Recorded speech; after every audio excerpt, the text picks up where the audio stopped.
Podcast. Hi, and welcome to the Fantom Podcast. I am Syd. I'm Jimmy. And today we are here to talk to you about Creepypasta, or at least an intro to Creepypasta, because we need several episodes to cover all this shit. And it's kind of all-encompassing. Yeah, it is. We're just kind of giving you our background with Creepypasta, our opinions, our tastes, etc., etc. Mm-hmm. But before we start, Jimmy, do you have any housekeeping for us today? I need to keep up with updating the Twitter, but other than that, no. Well, listen, you are a godsend to me because you actually pay attention to that.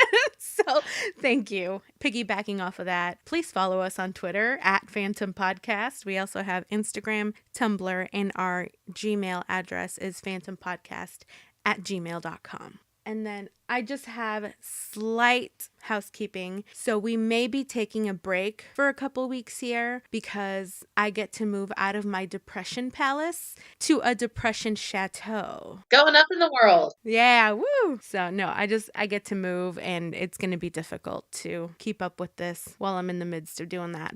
Although my packing has gone very quickly. I didn't realize how few things I owned. The bulk of it seems to be books. You know. Books and art supplies, and both of which I can carry in a couple trips. So, all good. I feel that lucky. When I had to move for work this summer, I have 600 books for my job. Oh, Jesus Christ. I'm just complaining about a few dozen.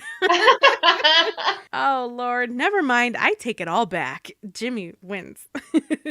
But yeah, other than that, I got nothing for ya. Do you want to talk about Creepypasta? Yeah. I'm actually through this one. What's the first scary story you actually remember hearing or being retold? Well, I think it's a rule that Mexican children must be terrified as a rite of passage into humanity.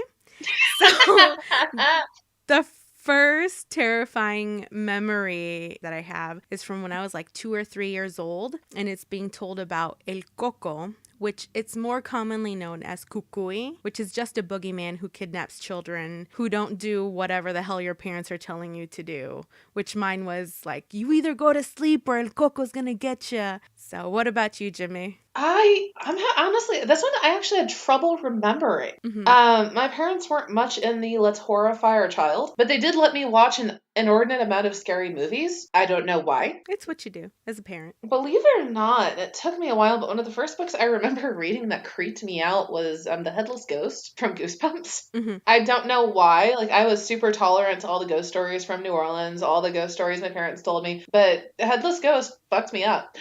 Well, yeah. Everything's scary when you're young, man. But that's the first one I actively remember being creeped out by. At what age did you start seeking out creepypastas and like scary stories? And that's not counting reading scary books like Goosebumps and Scary Stories to Tell in the Dark and horror novels. Okay, then that actually scoots my age up a bit. I was super into like this horror novels and scary stuff like Douglas Clegg, Dean Koontz. I read through all those in high school, but we were talking about this earlier. I didn't actually actively start seeking out creepy stories online until probably that LiveJournal page. Really? Oh no, they didn't creepy or whatever. Yeah. That's when I started actively doing it. It wasn't horror novel related. It was just spooky crap online. I'm kind of surprised by that. I mean, you are removing horror novels. That was my main source of spook. Yeah. What about you? It was probably closer to like age 11. That's when I logged onto the internet and then I've never been able to log out. So back then I just kind of like went on Ask Jeeves or Yahoo search or very, very early like Google, and I just searched ghost stories, scary stories, urban legends, and I just knocked myself out on crappy Angel Fire type pages. Oh, Angel Fire. Right. It takes you back, man. What was the first internet creepy story you remember reading? And more or less what year? I wish I remembered the very first one, which would have been about probably 2001 or 2002. I don't specifically remember the story, but the earliest spooky internet memory that I have is reading a bunch of haunted doll stories with my then best friend during a sleepover, which was around 2002. I remember, I feel bad about this, but I remember submitting a bullshit one to the website because my friend had a bunch of porcelain dolls and I wanted to freak her out. And I still feel bad about it because I don't like to lie about shit like that. But No, I was like 11. 11-year-olds happen. Just to add on to that, my boyfriend, when he goes up to his dad's side of the family, he stays in a room that until recently was wall to wall porcelain dolls. And he would occasionally just send me pictures at like 2 a.m. Oh no. because he knows I have an unending like clown and doll fear. Oh no. Why is he so cruel? It was so bad. There was at one point, fuck, I had the flu really badly a couple years ago, and he went up for Thanksgiving, and I get this text at 3 a.m. that is just a doll's face. Oh my God. Why? Why? Tell him that we're not friends, because if that's what he does to you, my God. He hasn't done it in a while, admittedly. Okay, good. We're on better terms now. You're gonna laugh though. The first one I really remember, and it wasn't an actual creepy one. It was back when it was kind of a chain mail letter thing, chain email. Who was phone? Who was phone? Are you serious? It may not have been exactly who was phone, but it was one of those chain emails where my friends and I were replying back and forth, and it ended up in essentially who was phone. That is beautiful. My God, I had forgotten about chain mail, like chain email things. Oh, God bless the Oh 90s. God, right?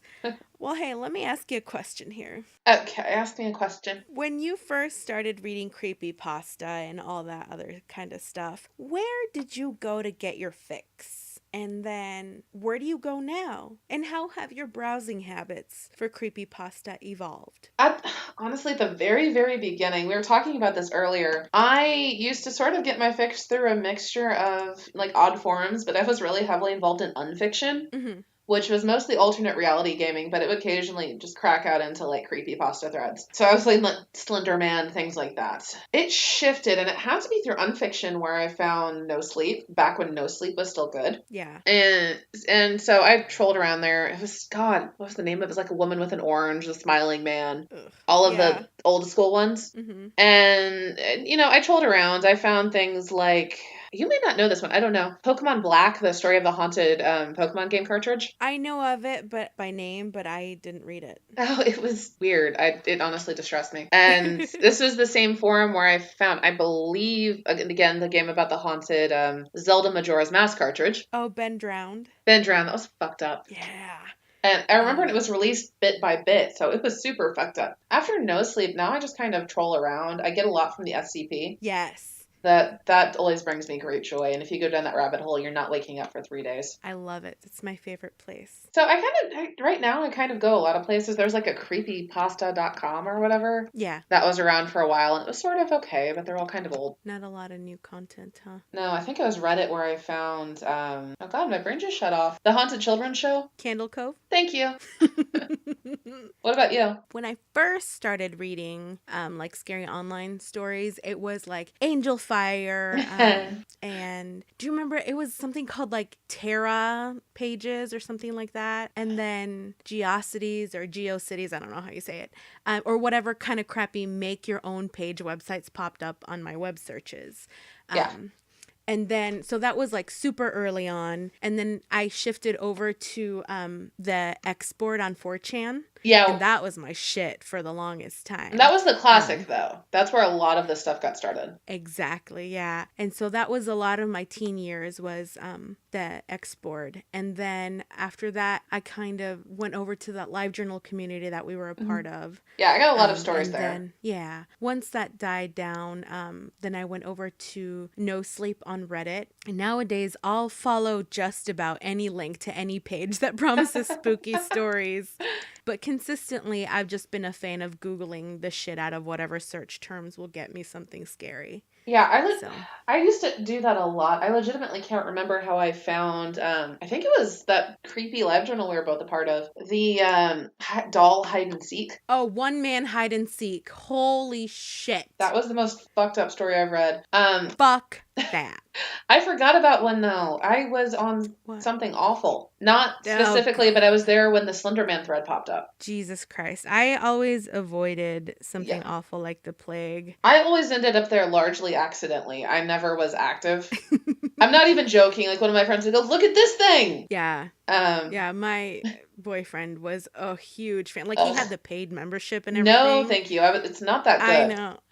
I know. I was like, honey, please. but I don't know, whatever. So Yeah. I didn't like their attitude. Sorry. No, I didn't like it either. That's the thing. The one thread I'm thinking of was the Photoshop thread where they came up with Slender Yeah. Man and then it was post after post filling in the mythology. Yes. That's the one I was actually active in and paid attention to. Yep. Well, hey, kind of piggybacking off of that same question, Hmm. do you have a website or corner of the internet where if you see it as the source, you know the story's going to be good and vice versa? Ooh, that's hard Mm-hmm. because there are a few that I used to. Mm-hmm. Like, I used to look at anything that was no sleep and go, oh, yeah, fuck yeah, this is going to be awesome. But now it's just, eh. Yeah. Again, I don't remember. You used to link me to one of the subreddits that was about like time travel or something. Oh, Glitch in the Matrix. Yes. That used to be one of my favorites. Like, is it true? I don't know. Yeah. But it's been a while since I've had a good go-to website. Usually SCP is solid. Honestly, if it's some weird, obscure website where you're like, no, the story's good, I'll give it more of a shot than if I know what the website is. For sure. Yeah, it's the mystery of it. What about you? Well, what about vice versa, where if you see it as a source, you're like, fuck it. Subreddit Let's Not Meet. I love I'm it. sorry, Oh that's my supposed to be God. true stories, but they're not. Yeah. They are so not. Well, personally, if it's a story from the export on 4chan or from any Japanese Chan board or whatever, I am locked, loaded, and ready with my fucking popcorn. Like, bring it the fuck on. I will give it a shot. They've never let me down, really. Even when it turns out to be like a joke pasta, it's always hilarious. Braver woman than I. I could never really get into 4chan because I got super creeped out a couple of times. Yeah, for a while I was really into it and I'd browse it all the time. And then, yeah, it scared the shit out of me, especially when they had the pop out or pop up with Oh, screamers or yeah. whatever. Yeah, those were no, thank you. Yeah, I think part of it is my first real experience with 4chan was, I don't even remember when it was, but there was a post where a guy was purporting to post the location of a woman's body. Oh God, yeah. No, when I was a hardcore, like, huh, look at me, I'm so edgy, like young teen, I'd be on there all the time. But after a while, I was like, you know what? I don't need this kind of negativity in my life. But anyway, so that's one. And then there used to be this website, and this girl hasn't updated since 2015, and I've been sad ever since. But there was this website called sayainunderworld.blogspot.com. And she posts translations of creepy Japanese like stories. Ooh. Like whether it's internet or by word. Yeah, I'll send you the link. But she had some solid ones. And I think actually she was the first person to post the one man hide and seek. Was that her? I'm pretty sure it's her. Oh, that's cool. Yeah, so I loved her, and then it's been a couple of years, so I've been sad. And then on the flip side, if it's from No Sleep, I refuse to read it. I have such a massive fucking grudge against that place. It used to be so good and now it's garbage. I will go into that. It's been a slow slip downhill into sadness. I know. So I'm actually gonna go straight in order here. What is actually your preferred format? Because this can be telling. Some formats make terrible stories. Yeah. Okay. Right now, I'm very into short stories. Kind of like the shorter, the better. And I've actually been binging the top post on the subreddit are short, scary stories as much as I can. But I also love green texts because it means it's from the export on 4chan usually. Oh, I actually didn't know that. Yeah. Also, I love ritual formats because when they are written right, they are amazing. And I love them so fucking much. What about you? Currently I'm more for a well-written short story, mostly because, again, I followed No Sleep early on when they were back when it was a lot of fairly good multi-parters. And it is so hard to get a good multi-parter. It always falls apart around like part 72. It feels like a fanfiction.net page. So if it's a well-written short story, I'll usually give it a chance. For sure. Rituals are entertaining, but sometimes they get weird. Good forum posts I usually enjoy, or like email chains. Haiku, probably not. I could do without poetry. That was mostly a joke. You say this. Believe it or not, I'm not super into any of the like comic or image-based style because it ruins the immersion for me. I agree on that one. Personally, I'm sorry to say this, Jimmy. I really, really, really fucking absolutely goddamn hate multi-parters. I do too My God, now. that's why I rage quit no sleep, Mhm. because it's like you had said back during our horror questionnaire. Yeah. If you can't do it right the fucking first time, don't do it at all. God damn it. Oh, I'm on board with Ah, you. That's why I bailed because it went from maybe a two-parter, like they ran out of space or some shit, to part 76. I arrive at the house. and my thing is, and I've seen it done before, if you run out of space, continue it in the fucking comments. Mm-hmm. Don't invade the goddamn front page. You know, you mentioned that you were really into the woman with the orange. Mhm. That is the story. That's specifically the story why I rage quit no sleep. That is the one. That is the definitive moment that I was like, you know what? Fuck you. And I was out. No bad feelings. Legitimately, I don't remember if I finished it. Oh my God. There were like 107 parts. Then I I'm sure you probably did didn't. not. Jesus. Goddamn Christ. Ugh. Well. Yeah, no, I'm on ship with you there. There's very Thank you. few multi-parters that have ever been done well. Yeah. It makes me so mad because it's like you're just showing off. Your first post went well and you're just riding the high of the upvotes. To me, Mhm. is what it feels like, you know? Um, And I'm just not into that. while we're on this topic, there is one, and I can't find it anymore. There is one single parter. It's like 4 paragraphs or 5 paragraphs, and its title is just a phone number. Booth World. Yes, thank you. I called that one. It terrified me. They called me back. Are you serious? It like kicked me into this weird voicemail loop because at the time I was also using Google Voice. Uh-huh. And I ended up getting voicemails from the voicemail that they had. What did they say? I don't yell at me, but I legitimately don't remember it because the actual voicemail it had was just thank you for calling Booth World Industries. And so my voicemail was just like thank you for calling Booth World Industries. That is amazing. I remember that one I think that one did have a couple of like follow-ups on it, and I didn't mind it. Yeah, and they were sort of follow-ups, but it's because that particular author does some in-universe things. Yeah. But yeah, I totally dig your rage quit of multi-parters because they're so most of the time fucking awful. God, yeah. Weirdly enough, that was one of the last multi-parters I think I ever started to work through. Mm-hmm. Because I started going, okay, this is awesome. I'll give it a second shot. This isn't good. Okay, there's 9 parts. I know. It's just discouraging. It's like, really, dude? Yeah. Jimmy, let me ask you another question. What are your top 3 favorite themes or subjects in creepypastas? Oh, I mean, I like SCP. I really always have enjoyed the like redacted documents or third person narration or even first person narration where it's like a sequence of emails and memos. Yeah. So that's my immediate, like, yeah, I'll give a redacted document a chance. I'll also give well done, and it has to be well done. Otherwise, I, nope, write the fuck out. Mm-hmm. Either memos or internal emails. Yeah. I don't know why. Another one I'll give a chance, but again, only if it's done right. Mm-hmm. And they haven't been done right for a while. Are the like vaguely ominous second person? Like a stalker talking to you? Yeah, unfortunately, the most famous one is that wake up creepypasta, but it's been so overdone. Oh my God, yes, that one. When I read it first, I was Oh, that like, horrified me the first time. yeah. And there's the one that's like, they're telling you a story and then it says, now just don't read the first letter or the first word of every paragraph, and it says, don't look behind you. I know. The very first time that I read that one, which was, I was in my mid-teens, I was like, oh my God. And I actually like looked behind me and I was like, do I need to run? But since then it's overused. So I'm done with Yeah, it. I say now I'm checking out the closet behind me.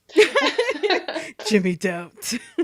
It's all good. Well, personally, kind of my top 3, and it's very hard for me to narrow down any of these answers just because I'm more of a, I'll read anything and then I'll just love it. I kind of noticed as I was going through my answers, I seem to really like video games with otherworldly powers, like Kill Switch. I don't know if you've ever read that. Oh, Yep. yeah, I have. And then the one about Polybius. Yes, I remember that one. Yep. That was good, actually. Yeah, and then obviously like Ben Drowned. Unfortunately, because as a kid I never got into Pokemon. I don't know anything about Pokemon really, so all those Pokemon creepypastas kind of go right over my head and I don't get it. So I don't have a bonding experience with those, but I'm sure if I did, I'd love them. them. And then the other one is creepypastas or stories where the person who's telling the story is noticing concentrated man in black activity and that kind of Ooh, things. yeah. Yeah. So Men in Black, I will always give it a shot. And then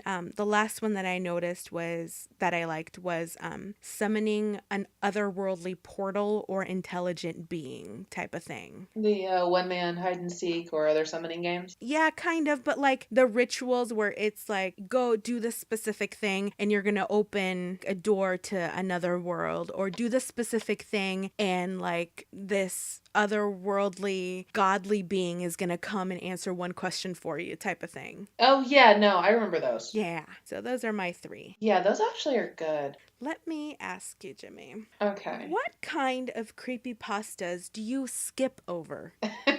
I know your answer is multi-parters. Yeah. Oh, that one's tough. Like themes or subjects or, Usually the creepypasta is just gratuitous gore, which does happen occasionally. Mm-hmm. I bail, but we've talked about that before. Yeah. I'll give just about anything a shot. Mm-hmm. However, I 90% of the time will skip over either gore or gratuitous violence. I don't want to be distressed. I want to be scared. Right.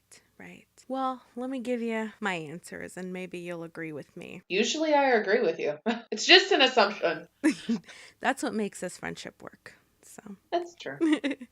Well, personally, and I hesitate to say this way, but you'll get what I mean. But any offshoots of internet legends, like it was fun back in the day to stumble upon a third-hand account of somebody's cousin's roommate's classmate who knew about someone who told them a Slenderman story because of the apocryphal nature of it, the vague details, the inability to question. Whereas nowadays, and I write and I draw, and so I'm a creator of things, so I get it, but just hear me out. Nowadays, everybody wants credit for their creepypastas, which takes away the mystery and it takes away the terror. And it's just not fun to know exactly who wrote a creepypasta. There's no more of that questioning what if or, that type of thing. So, and also it's like 12-year-olds writing these, oh God, Jeff the Killer stories and all this. And I say that because I know it as fact because of my sister. Her and her friends write, or I don't know if they still do, but they wrote all these Jeff the Killer stories and, oh my God, what's the other one? Laughing Jack or whatever the hell story. So, and that just, it's like wading through a lot of crap. So that's one. And then nowadays, I also skip over any lost episode types of stories because once you've read one, you have read them all. So it's not fun anymore. And then in the same vein of what you said, I also skip over anything where the horror comes solely from brutal physical or sexual abuse. Because if I wanted to read about that, I'd read true crime material. That's not the fear that I want to experience. Yeah, so, there's no point. There's no fucking point. I definitely agree. If I was on the internet when it happened at like age 7, I don't need to read a fourth-hand account of it happening again. Right. Yeah, so we're good on that.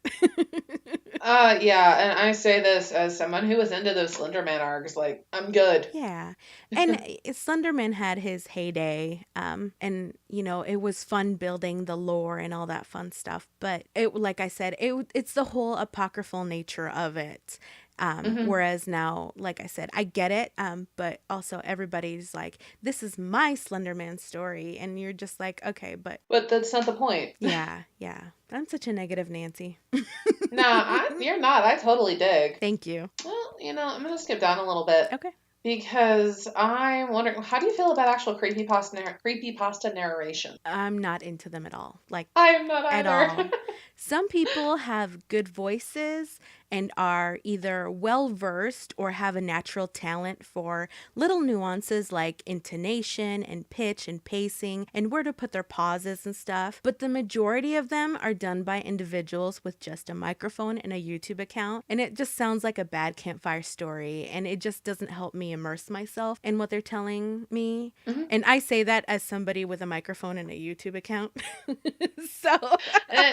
I know, but they all come off as, are you afraid of the dark? Yeah. Yeah. And some people just don't know how to tell a good story, you know, whether it's scary or not. It just doesn't have that effect. It just can't work. Yeah. So tell me your feelings about this. I was honestly curious because I hate them Okay, good. across the board because either they are too good, like they actually have that theatrical skill, or it reads like Are You Afraid of the Dark from Nickelodeon. Yeah. Just no, thank you. I know. Back when I still had a little hope left, I tried to give the No Sleep podcast a chance. And No. I couldn't. I was like, y'all are so cheesy and I can't do it. I just fucking can't do it. And like, would get me to try to get me to listen to them, and I was like, honey, I can't. And she's like, don't be a bitch, just listen. I'm like, I can't. I'm rolling my eyes so hard that it hurts. It is physically painful listening to this, guys. Yeah, it's physically painful, honey. So I can't do it. Sorry.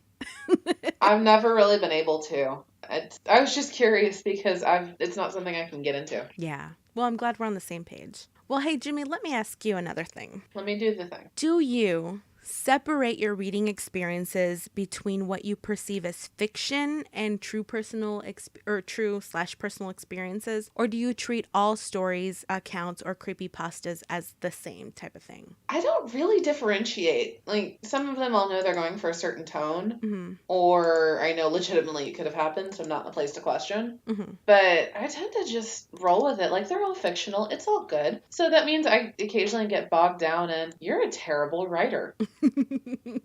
Yeah. You are the actual worst. Yeah. Yeah. And we'll go into why we think that.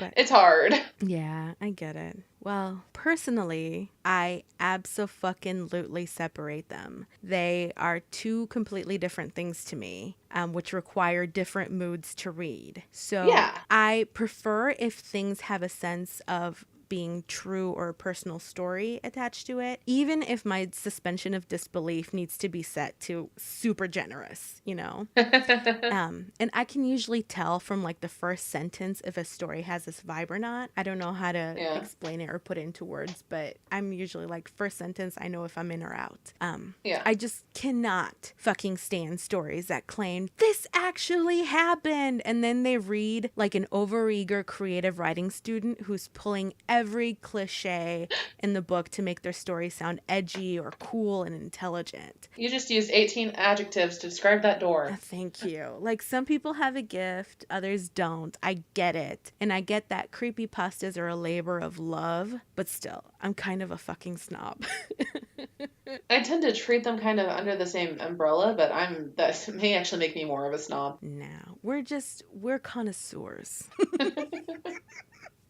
Very particular. So, Sid, let me throw this one at you. Okay. What is something that when you see it in a creepypasta immediately kicks you out of it? You ready for this essay? Oh, I'm ready for this because I've got paragraphs. God, paragraphs. Superfluous fucking descriptions. Just writing that is obnoxiously over the top. You are not being paid by the word, Dickens. We get it. You want to sound cool and edgy and too intelligent for this paranormal bullshit until, spoiler alert, something spooky happens to you and now you are a believer. Perhaps a believer. It's like fucking yawn. I also hate it when stories start with like, I'm literally shaking right now, or some kind of variant like that. It's like, we don't need a preface. Just tell your story and go, son. Oh my God. With so much creepypasta floating around, it's getting harder and harder to pick through the crap to get to the gems. But my definition of a gem varies wildly from what the top posts on like No Sleep and other scary subreddits have to offer. So it's a struggle. No, I agree. Any of the things that literally start with, and I mean literally, I'm so scared right now, or you won't believe what just happened 10 minutes ago to me. Yes. And then they expound for like 20 minutes about how they're teenagers at an everyday high school and everyday things happen to them. And they just go on and on and on, and they spend 15 minutes talking about their girlfriend's hair and how there's one about being a 911 operator that he just goes on and on and on. Like, I get it. You're dispatch. They don't call themselves 911 operators. You're dispatch. Okay. It sounds like they're deliberately trying to write a sitcom, you know? Oh, I've got one for you. And this This has happened a lot, mostly because of the fields I've worked in. Okay. But anytime they attempt to use jargon from this particular one drove me nuts, but they were 911 dispatch, and they use it incorrectly. I just rage quit it immediately. It's like, do some fucking research. It's okay. It's not hard. So is there anything else that really kills your suspension of disbelief, or just kind of, you're just like, yeah, this is not for me? Usually it's things like that excessive narration, incorrect jargon, and depending on how they're selling it, if they're selling it like a this really happened to me, but it sounds so fucking far-fetched and poorly planned. Yeah. If you're gonna go for the supernatural element, I like the short, sweet, I have absolutely no explanation for this shit. Yeah. I think it was originally on Let's Not Meet. It wasn't No Sleep, but it was The Smiling Man. Oh, yeah. That one got me just because it was short, sweet, and to the point. Oh my God. That one, can I just say, that is one of the last true gems that I remember just cherishing from Reddit. I was like, what is this? It's beautiful. It is a gift. It was a goddamn gift, and it scared me. And I read it in the middle of the day, and I was like, oh, fuck it. No, my dumb ass wasn't. I used to work at an overnight dog daycare, and I read it there. Oh, no. It was like 4 a.m., and I had nothing to do. Oh, Lord. I mean, I get it. I feel it. I do the same. But at the same time, Jimmy, why? I don't know. I don't know. I love it. What is the most recent creepypasta that you've read, Jimmy? Like, when you were doing your research, is there any new ones that came up for you? Or were you browsing around during your downtime? Or I was actually, believe it or not, attempting to poke my nose back into No Sleep, and then I bailed out really hard because it wasn't good. Oh, no. However, hold on. I have to actually pull up this SCP because it was one I'd forgotten about. Ooh. I haven't read about it in ages. It's hilarious. By hilarious, I mean horrifying. Yeah. Let me pull it up. It was 174. It's about a doll. Oh, hold on. It is preferable to use personnel with high psychic resistance scale scores when interacting with SCP-174. And it's a bunch of redacted notes. It's a wooden ventriloquial figure. It's special. It is. My internet's trying to load it. It's okay, but I went back and read through the original Series 1 SCPs when I was doing research for this. Oh, man. I want a weekend to just sit down with a nice glass of wine and SCP and just relive the summer of 2010, because that's when I was really into them. And they're still my go-to, but I rediscovered 174 and 46, the predatory hollybush. 46. It attacks people, and I don't know why. Though it is the most recent creepypasta, it brought me such joy. I'm gonna read them. I'm looking them up right now. Oh, the first link that comes up is a 9gag link. That's hilarious. 9gag is increasingly weird. It's bizarre. Well, personally, while I was reading, I was looking up kind of some answers that I wanted to give, and I ran into one list that had the Russian sleep experiment. But I remember those. Yeah, and the person who was writing it was like, this one is so badly written, it's awful, and this and that. And I'm like, okay. And then they're like, I much prefer one called Kagome Kagome, which is, so I clicked the link because I was excited. I was like, oh, okay, if you hated the Russian sleep experiment, you think this is better, this has got to be the bomb.com, I couldn't even get a third into it. I was like, this is so fucking boring. It's just another one of those human experiments by Nazis gone awry type of pastas. And I was just like, no, thank you. Like, how many fucking Nazi experiments do we need? Like, we're battling real life Nazis right now. We don't need pastas. Ugh. No. It was awful. So that was the one. And then I started rereading Kill Switch because that's one of my favorites. Yeah, Kill Switch is good. I really like the, oh god, the name just went out of my head. The video game that was addictive and they would occasionally see FBI agents. Polybius? Thank you. Yeah. Oh crap, I just found this is my favorite. I couldn't remember the name of it. What? It is my absolute favorite SCP. The SCP-174 just loaded and I shit myself. I'm sorry, I told you it was a doll. Oh my god. Oh my god. You okay? Oh my god. My heart is in my ass. Holy shit. How about I derail you entirely and you no longer think about Satan's doll? Please. SCP-55. It is an anti-meme or a self-keeping secret. Information about SCP-55's physical appearance as well as its nature, behavior, and origins is self-classifying. How Site-19 acquired it is unknown. How it was obtained and by whom is unknown. Its physical appearance is unknown. It's not indescribable or invisible. People are perfectly capable of entering it, observing it, taking notes, making sketches, taking pictures. An extensive log of those observations is on file. However, you can't remember it. I love this one. This was my favorite. I couldn't remember the name. Oh, SCP-55. So much better. Anyway, sorry, we got super derailed. That's okay. I love it. Though that does kind of answer, that's kind of the pasta. I know it's not necessarily creepy pasta, but it's spooky thing. That one that's always stuck with me is the concept of a self-keeping secret or something horrifying you can't remember. Yeah. What about you? Well, for the creepypasta that has most stuck with me, there's one called String Theory. Have you read that one? It sounds familiar. Okay, that's where I don't know if it's the narrator, but this person wakes up to see all of these ropes or strings crisscrossing through the That entire one. world. Yep. Yes. And then as it turns out, all of our moves are predetermined and we're guided through our daily actions by these strings. The person realizes that they are untied, so that's why they can see all of this. And so then they untie their friend who can now see them once that she's untied, and they both become aware of these strings. And so they kind of go about their day freaked out because nobody else can see them. And then they run into a creature who is seen tying and untying, or like tying and cutting the strings. And the creature basically says, there's many more like me, and all of humanity's actions are dictated by these strings. And the friends are like flipping their shit, and they go to sleep, and then they both wake up the next morning feeling very unnerved by this strange dream that they had, and they no longer see these strings.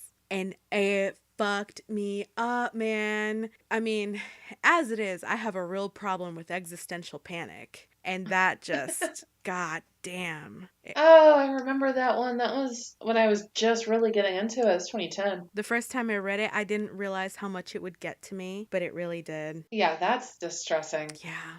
Well, as kind of a follow-up, what's the scariest creepypasta that you've ever read? Or couple scariest? Oh god, this is when I was trying to remember because I can't find the name of it. It was from flippin' ages ago, and it's one of the very like breathtakingly few multi-parters I liked. What was it about? Oh god, it was essentially little snippets from this kid's life. One of the short stories, and they were legitimately short. Was it that 1999? No, this one had they would send off balloons with their pictures and a note in them, and then they would eventually get letters back, like the class pen. I think was that pen pal because there's a bunch of them. There was pen pal, and then something that happened later. Was it the guy that turned his creepypastas into a book? Yes, it was 1,000 Vultures. Yeah, 1,000 Vultures. So the pen pal series. Yeah, I can't even explain why. The first one I read was pen pal, I think, the balloon one, and it honestly creeped me the fuck out. Oh, it was balloons. I think I noped out of no sleep before his entire series took off, so I don't think I've ever read them. But by your recommendation, I will totally do it. And they weren't posted as a series originally, they were standalones. Okay. When I was reading them, they were standalones. Is he the one that wrote the one that was like the guy was working at a like a storage facility, and like he was being chased down the storage facility past all these storage lockers, and there was like the walls were turning to blood and there were secret passageways, and I kind of think that was 1,000 Vultures. That could well have been. Honestly, the Pen Pal series is the only one I've ever read by his. Okay. By him. Okay, I'll have to go back and read his stuff. They're kind of inconsistent, but for some reason, the concept of just being slowly stalked by the same person for most of your life just broke me. For fucking real, man. Well, for me, I've got two answers for you. Okay. So, on an existential level, there's this one called An Egg. Do you remember that one? I do. Okay, yeah. I'm sorry, the look on my face, it would explain things, but you can't see me. Well, An Egg, for anybody who hasn't read it, is a story of a person dies and meets God, and God reveals that the person who died is you, and you are every person on earth. Your soul has to live every lifetime of every person who has ever existed on earth before ascending to a higher level until you become a god and just have maturity and deeper understanding. And just the notion gave me such a fucking existential panic, because in the text it says, you are every abuser and you are every victim that you abused, and you No, are thank every you. person that lived rich and famous life, and you are every person who lived a horrible life of poverty because of the other person. It's just, oh my God, No. even as I'm talking, I've got chills and my stomach is in knots. It's just, holy shit. It was, yeah, yeah. I am noping out of that one. Right. Like, it's not long, it's a short one, but it just hits you right in the fucking gut. And especially if you're in the middle of a crisis, it's just not a good one to read. No, with that description, I'm going back and finding SCP-86, which is someone's office. It made me feel better. Oh, I love it. Every 7 days, SCP-86-3 is to be filled with a block of 200 standard commercially purchased staples. Same. That's how I operate too. Oh yeah, I have to be filled with commercially purchased staples and some paper clips. Thank you. Yeah. Throw in a That sticky note, works. you know. I'm just gonna say right now, I got really excited when I went to Staples earlier and bought a giant pack of the 4x4 inch sticky notes, the huge ones. Oh, yeah. Those are so exciting. Oh no, they're bigger. They say notas gigantes on the side, and it's hard to notice it's not in Spanish all over. You're so funny. I love Staples. I wonder if somebody has written a creepypasta like being trapped in Staples. If not, I'll do it. We need to do this. We do. But anyway, so the egg is the one that like is fucking terrifying to me. But then on like a horror level, one man hide and seek was Nope. fucking terrifying. I like, no way. No, no, no. I will never subject myself to that. Like, it's that one ritual where you get like, you make a cloth doll and you fill it with rice and like your hair and like fingernail clippings, and then you play like hide and seek with this doll. You fill the tub with water and you have to hold salt water in your mouth. And oh my God, like I said, I think Saya in underworld.blogspot.com, I think they were the first people or the first person to post that. And they also had supposed video footage of the people who played it. And there was like the silhouette of the doll walking by the TV. Nope. Oh my God, even just saying it, I've got chills. Just no. It mixes everything that I fucking hate in life, and that is fucking with the dead or other, like rituals that open a portal for otherworldly things, dolls, and giving dolls the power to come to life, and then having to hide from this terror that you yourself created. Like, it's just all around no thank you. I feel like I need to start reading from my crossover fanfic that has been waiting for the last paragraph, and I just can't. I'll derail you so I don't read my fanfic online, but SCP-86-2, 3, and 4 function as food intake organs. 86-2 consumes pencil shaving. SCP-86-2 is not a doll. Oh. Well, hey, let's see. Let's pick one last couple good ones. I'm gonna ask this one because I have feelings. Okay. How do you feel about those stories like Dead Bart or Squidward suicide? Okay. When they first came out, I was like, oh, hey, this is a new concept. That's pretty cool. But now the notion of lost episodes is super played out and I'm so over it. But here's a fucking thing. I fucking hate Squidward's suicide for the visuals of the deceased children. Like, no fucking thank you. That's not what I'm here for. Why would you include that? If Squidward's suicide by itself without that part of it was unsettling. Yeah. But then why did you have to go and add that? It feels like exploitation. And I'm like, don't fucking do that. Creepypastas don't need that. That's not what we're here for. Like I said earlier, if I want true life horror, I'll go and read true crime stories. But that's no. This is not ogreish or whatever the fuck, Don't want it, won't approach it. There's a similar one. It's not necessarily that one, but it was like a behind the scenes at Disney World when he found a secret room when he worked at Disney, and he goes through and it's all these like gory, awful kids' corpses and creepy Mickey, and it was nasty for the sake of being nasty. Yeah, and I always feel that that's a real fucking cheap cop out is to use that kind of horror, and especially that violence against children. I It's don't. hostile. Yeah, it is. It It's like is. hostile. Do you remember that one, that normal porn for normal people one? I Yes. fucking hate that one. And I see it cited a lot as, oh my God, this is the most terrifying creep. No, it's disgusting, is what it is. Like, no, no, thank you. That's not where I want the horror to come from. That's disgusting and, like I said, cheap and a cop out. I don't want any of it. No, I don't want any of it. So I'll take 2 questions if you don't mind, because this one will make both of us happier. Sure. How do you feel about video game based stories? I love them, but only if I understand them. Like I said, I can't really get into the Pokemon ones because I never played Pokemon. So the excitement and like the whole concept of it just kind of escapes me. But I really love video game ones where it, like especially that Kill Switch one where it's like you only get one option, you only get one playthrough, and almost nobody's been able to play this because, you know, it's so obscure or it's so hard or it's so hard to get. That kind of like, oh, it could be true. How about you? That's what gets me is, believe it or not, someone actually made a version of Kill Switch to play. Seriously? I saw it on YouTube because, you know, that's legit. Yeah. I love them. The first two actually God, I can't talk. Were Been Drowned and then the story of Pokemon Black. Mm-hmm. Not the actual game. I own the actual Pokemon Black game. This is an alternate version of Pokemon Red, I believe. Yeah. Where one of the few Pokemon you can get is Ghost. And if you select Ghost, he starts at level 1 and attacks different Pokemon and effectively kills them. Oh, that's dark. And then you end up with this weird graveyard full of all the Pokemon and trainers you've managed to kill. And at the very end, you end up at one of the end zones, and an old man is standing around looking at some tombstones, and you realize it's you. Oh. And you now have to fight Ghost yourself. And it ends up, because essentially that means you killed everybody. Yeah. And you can only struggle, which gradually chips away at your health, and then the screen cut fades to black. Mm-hmm. Game restarts, and there is no save file, just new game. Oh, that is creepy. Yeah. Can I tell you what makes me laugh, though, about video game pastas? Because of my sister. Apparently, there's Minecraft pastas. Are you kidding? Minecraft creepy pastas. Haunted squares? Haunted squares.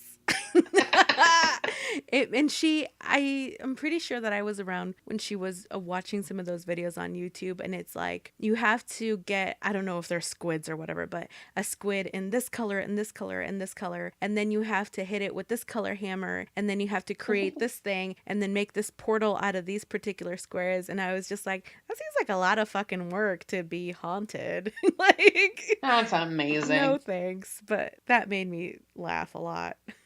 That's amazing. But Jimmy, let's get here to our last couple questions. Okay. How does a good creepypasta make you feel? A good one, like one that's actually just creepy. I want to feel on edge. Mm-hmm. Not so paranoid I'm having to check my closet 3 times and turn on all the lights. Yeah. But just a little bit on edge, a little bit full of adrenaline. You know, that good scare? Yeah. It's like, ooh, that was scary. Let's go get ice cream. What about you? I have a more intense answer to it. Like, a good creepypasta, I want it to make me feel like my life is literally in danger. Like, I just want that intense kind of scare. But also, because knowing it's creepypasta, because knowing it's an online story, there's that detachment there so that it's not, like, I know in my head I'm not actually in danger, but that's the way I want to feel. You feel? Mm-hmm. Oh, I dig. So who was phone? It was me, fam. Oh, sweet Jesus. I was going to reply with, but how was Babby formed? How was Babby formed? Oh, holy shit. You could say that was truly the first creepypasta, because it's terrifying how the American education system has failed us. Oh, Lord. Well, Jimmy, I think this has been our creepypasta intro. What do you think? I am at peace with this. I'm at peace with it, too. I mean, I'm not going to sleep for the rest of the fucking night.